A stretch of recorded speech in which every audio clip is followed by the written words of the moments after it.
araw po sa inyong lahat mga kapatid, mga kababayan. So sa episode na ito ay pag-uusapan po natin itong isang tanong na i-forward sa akin ng isa nating kapatid. At ang tanong po niya ay ganito: Brother, totoo po ba na ang pangalang Jesus ay pangalan ng Diyos-Diyosan? Kaya hindi ito dapat gamitin sa pagsamba? Ang tunay daw na pangalan ng Panginoon ay Yahshua at ito ang dapat na laging itawag sa Kanya. Hindi daw tama na tawaging Jesus ang Panginoon. By the way, shout out nga po pala kay Brother Ike Soledad ng Champaka Seventh-day Adventist Church. Sa kanya po kasi galing itong tanong na ito at hinihiling niya na talakayin po natin ito dahil napakaseryoso daw ng paksang ito at mayroon daw ilan sa mga kapatid na nag-subscribe sa paniniwalang ito. So, kaya ito po yung ating magiging topic ngayon. And bago natin umpisahan yan, shout out din po pala kay Brother Norman D. Aquino ng Champaka Seventh-day Adventist Church. Belated happy birthday po sa inyo kapatid. May the good Lord always bless you and your family. By the way, I visited them last Saturday kasi at tunay na masisigla po ang mga kapatiran dyan sa iglesia na yan. Again, maraming salamat po ulit sa inyo. So, saan nga po ba galing yung paniniwala na hindi daw tamang gamitin yung pangalang Jesus dahil ito daw po ay pangalan ng Diyos-Diyosan? Actually, narinig ko na tong turo na ito way back 2023 pa. Last year lang. At talagang nagulat ako dahil meron pa pala talagang mga relihiyon na nagtuturo ng ganitong mga out of this world na turo. Alam nyo, mga mangangaral ngayon, di baling mag-imbento ng mga kakatuwang aral basta makapagtayo lang ng relihiyon eh. Naniniwala kasi itong mga to na yung daw pangalang Jesus ay pangalan ng Diyos-Diyosan ng mga pagano. So sa demonyo yung pangalan na yan, sabi nila. Yan daw pong pangalang Jesus. Galing daw po yan sa compound word na Jesus. Nang ibig sabihin ay Ye or Hail at Sus or Zeus. And that is equivalent to Hail Zeus. Purihin si Zeus, sabi nila. So sino ba itong si Zeus? Siya po ang pinakamataas na Diyos-Diyosan sa Greek mythology. Kaya ang Jesus ay nangangahulugan ng pagpuri sa Diyos-Diyosang si Zeus. Kaya ang dapat daw na gamitin ay Yahshua. Dahil ito daw ang original na pangalan ng Kristo sa wikang Hebreo. At kung titingnan daw ang balbas ni Jesucristo sa mga depiction sa kanya, sa mga pictures, magkamukha daw sila ni Zeus. So yan yung mga yung mga ipinapakalat na turo. Pero ang tanong, tama ba ito? So unahin ko lang itong picture na sinasabi nila na magkamukha daw si Jesus Christ at saka yung Diyos-Diyosan na si Zeus. Una, sino ba may sabi sa inyo na yung picture na yan ay si Jesus talaga? Hindi naman yan ang tunay na itsura ni Jesus eh. Yan pong picture na yan ay depiction lang. Depiction lang yan na inimbento ng mga Katoliko later centuries na pagkamatay ng mga apostol. Pero hindi po yan ang tunay na itsura ni Kristo. Bakit? Kasi may batas po sa Israel na umiiral noon hanggang sa panahon ng mga apostol na bawal gawan ng larawan ang Panginoon. Kaya yan po ay itinuturing na kasalanan ng mga Kristiyano sa Judea noong una kapag sila ay gumawa ng picture o larawan ng Panginoon. Bawal yan. Nasa 10 utos yan eh. So it is very unlikely na yan po ang itsura ni Kristo. So nonsense na sabihin mong si Jesus ay si Zeus dahil dun sa balbas na nakita mo sa picture. Kasi hindi naman yan ang dapat mong pagbasihan ng itsura ni Jesus eh. In fact, maraming ang version yan eh.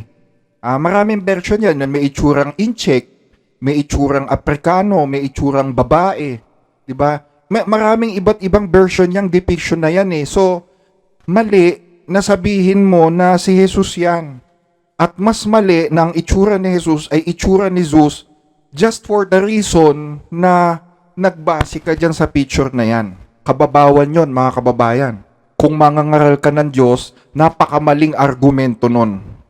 At pangalawa, hindi porke magkatunog ang pangalang Zeus at Sus, magkahulugan na. Mali yun. Kasi ang isa sa mga argumento nila, magkatunog daw eh. O sige, bigyan ko kayo ng magkatunog ha. Halimbawa, yung salitang accept. Yung salitang accept, katunog ng accept.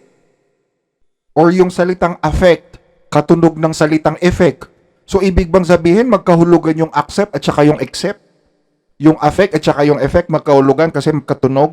Mali. Napakababaw na argumento. Ganon din yung pangalang Zeus at Jesus. Magkatunog lang yan pero hindi yan magkahulugan.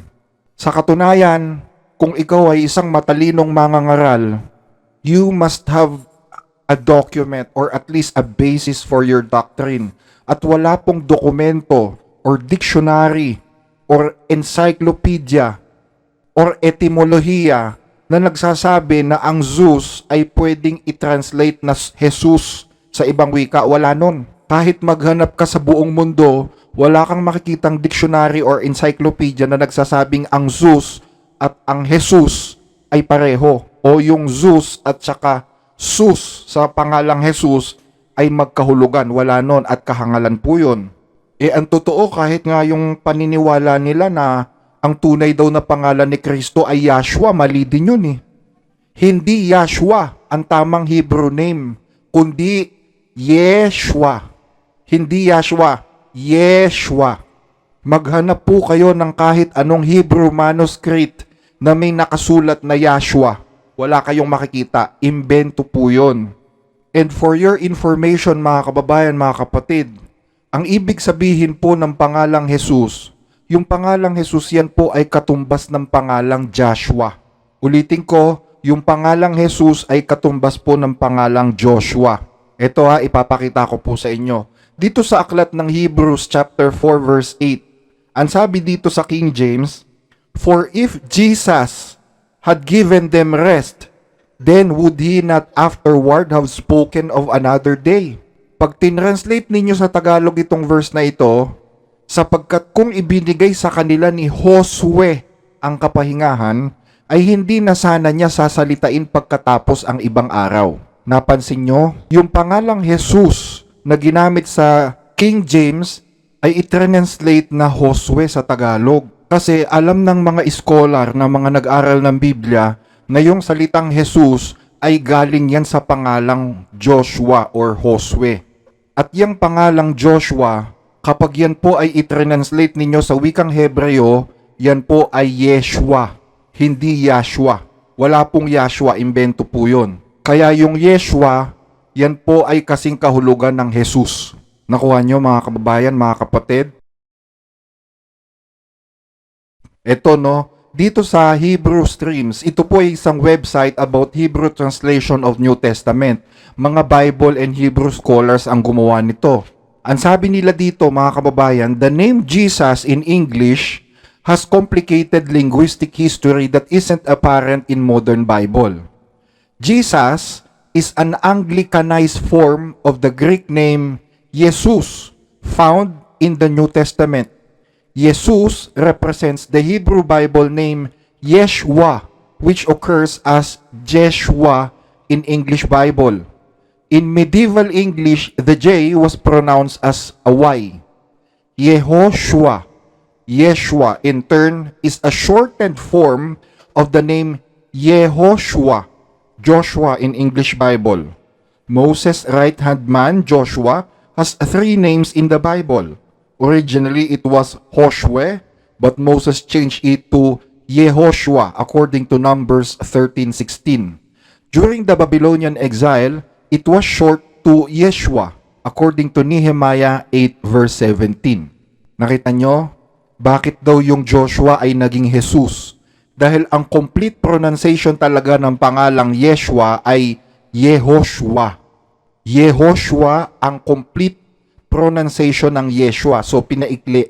At yung Yeshua na shortened version is kapag tinranslate mo ay Jesus. So, technically, yung Joshua at Jesus ay iisa. Nakuha nyo?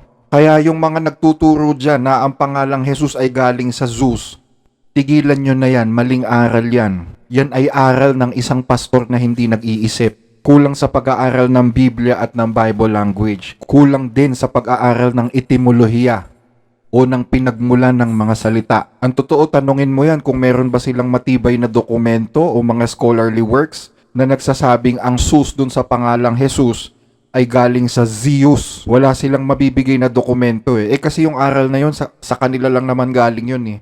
Ito ha, ipapakita ko sa inyo ang kahangalan ng mga pastor na nagtuturo ng ganito mga kababayan. Ang spelling na use sa pangalang Zeus ay binibigkas po yan na Eus. Eus. Yan po ang tamang bigkas dyan. Samantalang yung sus sa pangalang Jesus, ang bigkas dyan ay us. Us. Yung sa una, Eus. Itong sa pangalawa, ang bigkas dyan ay us. So sa bigkas pa lang magkaiba na eh. Kung marunong ka magbasa ng Grego, alam mong magkaiba yan eh. And number 2, ang tawag sa letter na ito ay zeta. Zeta ang tawag dyan sa alpabetong Grego. At ang bigkas po dyan ay z. Z. Kombinasyon ng D at saka Z. Samantalang ito namang ginamit sa pangalang Jesus, ang tawag dyan sa letra na yan ay sigma. Sigma. Ang bigkas dyan ay S. S as in C. Magkaiba ang zeta at sigma. Magkaiba din ang bigkas. So, paano mo sasabihin na magkapareho ang Zeus at saka us sa Jesus? Diba? Nakukuha nyo mga kababayan? So, ang tamang basa sa pangalang Zeus ay Zeus. Zeus.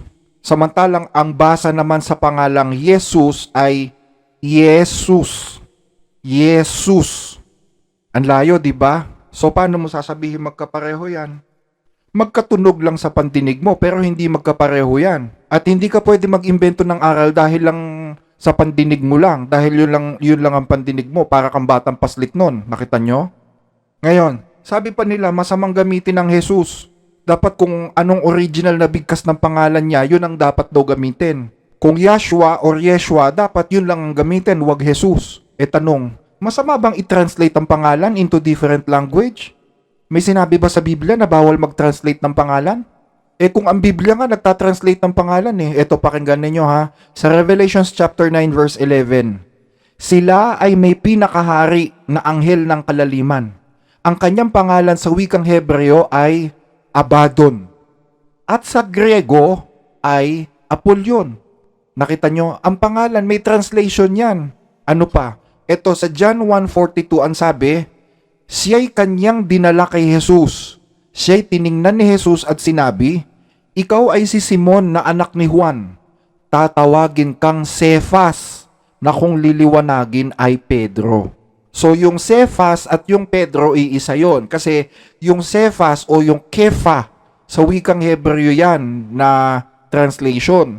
Pero pag tinranslate mo sa Grego ang salitang Kefa or Cephas, yan ay Pedro. Nakuha nyo mga kababayan? Even the Bible translates name. So anong masama kung i-translate mo yung Yeshua sa Grego at saka sa English, di ba? Eh talaga naman pwedeng i-translate ang pangalan eh. Halimbawa, yung Charles, ang translation ng Charles sa wikang Kastila ay Carlos. Yung Stephen, ang translation niyan sa Kastila ay Esteban. Yung Paul, ang translation niyan sa Kastila ay Pablo. O ano masama doon? May sinabi ba Biblia na masamang gawin yon? Eh kahit ang Biblia nagtatranslate ng pangalan. Ang wala kayong makikita is yung sinasabi nila na ang Jesus ay pag tinranslate daw ay Hail Zeus. Malino, yun ang wala talaga. At ang masama pa, ang ginamit nila, Yashua. Eh wala rin namang Yashua sa original Hebrew manuscript. Wala nun. Ang tunay na bigkas doon ay Yeshua. At walang masamang i-translate yun. Ang hindi mo pwedeng i-translate is kapag unreadable. Kapag ang isang salita ay hindi mababasa, mahirap basahin, it is impossible to translate that word. Eh kasi paano mo ita-translate yun? Hindi mo nga mabasa sa original language eh. Dun sa original na bigkas sa kanya eh. 'Di ba? O tapos ta-translate mo pa. Imposible yun. Halimbawa, yung YHWH. Yung YHWH, hindi yan nababasa. Even the scholars admit that YHWH is unreadable. Wala pang nakakabasa niya ng tama. Lahat ng banggit ngayon sa YHWH na Yahweh, Jehovah, lahat yan spekulasyon lang yan, invento lang yan. But in reality, YHWH is unreadable. So, kung unreadable yan, yan ang hindi mo pwedeng i-translate. Hindi pwedeng i-translate yan kasi hindi mo nga mabasa sa original na language niya eh, 'di ba? Pero yung mga pangalan o mga salita like Yeshua, translatable 'yan kasi nababasa 'yan. Nakukuha niyo yung punto, mga kababayan? So, ito pa isang kahangalan na sinasabi ng mga pastor na nagtuturo ng ganito. Ang sabi nila dito, ito pakinggan niyo ha. Yun daw salitang iye. 'Di ba? Jesus sa wikang Grego, pag tinranslate mo yung Jesus ay Jesus. Yun daw salitang iye. Yung iye ay nangangahulugan ng hail o purihin. Kaya daw ang ibig sabihin niyan ay hail Zeus. Mali. Bakit? Wala namang salitang hiye sa wikang Grego eh. Nang ibig sabihin ay hail, meron ba? O sige, tumingin kayo ng dictionary na Grego na maghanap kayo na yung salitang hiye ay nangangahulugan ng hail o purihin. Wala nun. Yung salitang purihin or hail sa wikang Grego, yan po ay chaire. Chaire. So, saan nyo nakuha yung turo na ang ye ay hail? Di ba? Tsaka isipin nyo, si Maria ay isang Hudyo. Sinong Hudyo o sinong matinong Hudyo ang ipapangalan ng anak niya sa pangalan ng Diyos-Diyosan? Wala nun. Kaya mga kababayan, mga kapatid, kapag may nagturo sa inyo o may napanood kayo na yun daw pangalang Jesus ay galing sa pangalan ng Diyos-Diyosan, ang ibig sabihin ay Hail Zeus, itakwil nyo. Ipapahama kayo nun, maling aral yun. Yun ay imbentong aral ng mga pastor na gustong magtayo ng relihiyon. Kaya kung ano-ano na lang ang pinagtuturo. Sa Hebrew manuscript, ang tunay na bigkas ay Yeshua, hindi Yashua. At yung Yeshua ay translatable into Jesus or Jesus. So I think hanggang dito na lang yung sagot ko sa tanong ni Brother Ike. Muli ay maraming salamat po sa inyong panonood at hanggang sa susunod na episode po. To God be the glory.